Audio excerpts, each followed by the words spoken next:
Once upon a time, there was a person who was questioning self, a person who was looking for her identity in abundance, a person who looked at herself opposed to what everybody looked at her.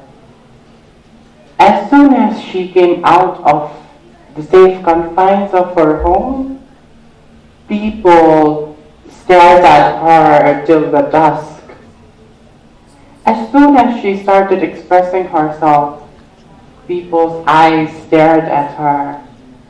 As soon as she passed by, people started yelling at her, Sakka, Hizara. That was what society called her. She is Rukshana Kapali, who is speaking in front of you right now. I was assigned male at birth, but since I remember, I always felt as a girl. I never felt I never felt comfortable in being recognized as a boy, although I was assigned male at birth. And I remember that since I was studying in grade 6, people started noticing my expressions and started commenting on my expressions a lot. I still remember those days when I was going to school.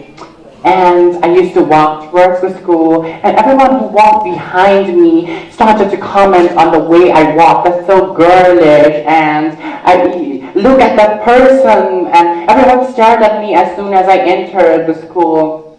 It was making me really uncomfortable. I started to control my expressions, because if I started to talk with people, they would again comment me on my expressions. So I started controlling myself. I started to look for excuses where I didn't have to expose with people. It went on that way until one day I started to be very curious about myself, why I am this way. And I started to explore myself. One of the most powerful tool that taught me about my gender identity was internet. Because I was not getting the validation for my expressions in the gender definitions that our societies have defined. The days passed, I was discriminated because I was not behaving the way society had expected. I was isolated because I was not fitting in any groups. I was not fitting in the group of boys, I was not fitting in the group of girls. People told me that I need to stay with boys because my assigned sex was male. But I wanted to stay with the girls because I feel as girl, I identify as girl. But I was not allowed that as well. I spent my school life with discrimination, abuse, and humiliation. I still remember all those days of my school life where I was mistreated, where I was ill-behaved, not just by my friends, but even also by my principal who physically abused me.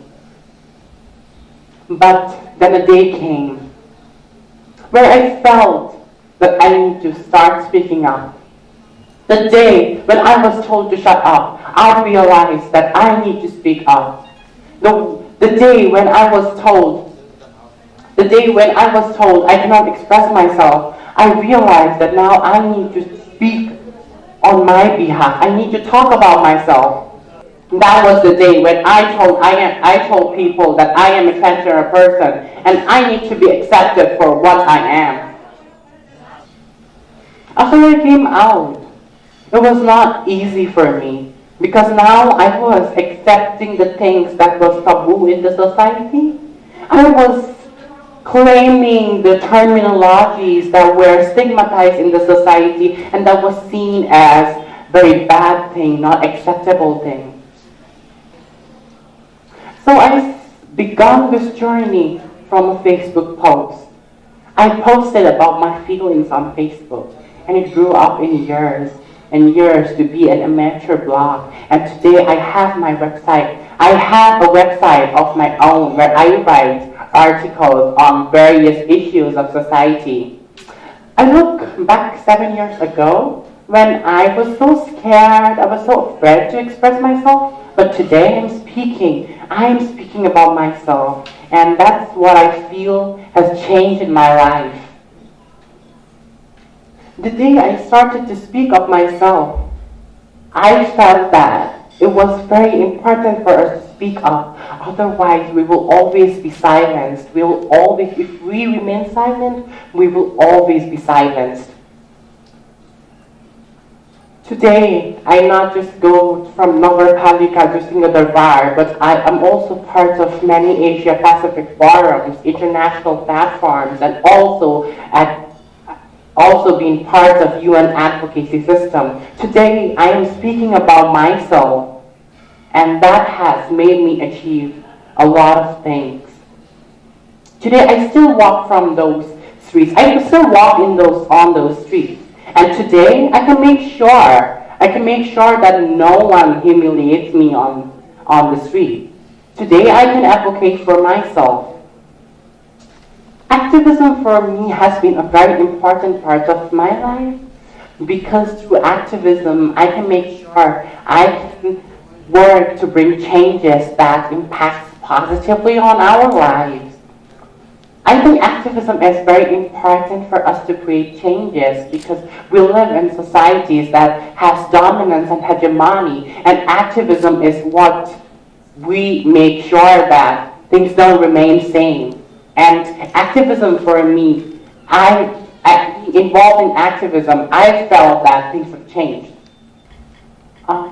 Activism has been a passion for me, but sometimes I also think, is this just passion, or can we trans people afford not being activists? Because again, if you're not advocating for yourself, you'll have to be facing the dominance and the hegemony is not going to change if you're not vocal about it. I think it's very important for us to be vocal about our own selves because that is the way to make people hear you. Today, my parents have accepted me as their daughter. I don't think that the struggle for me has ended yet. I feel the struggle for me as a transgender person is lifelong. But I would love to turn this struggle as a happy struggle. Why? Because first of all, I am confident about myself. And then there are support systems, my family around me. So I think even despite these all struggles that's coming ahead, I feel that this struggle is a happy struggle. At the end, I would like to leave you with a saying in my native language. Jito sunano hanabanayay so chai bakajito sana mamok. Tara jito sunano bagotuga mayama ko bahengke man takaseng ji partifu. I'm not looking for people to respect me, but what I can make sure is that I do not allow people to disrespect me. Thank you.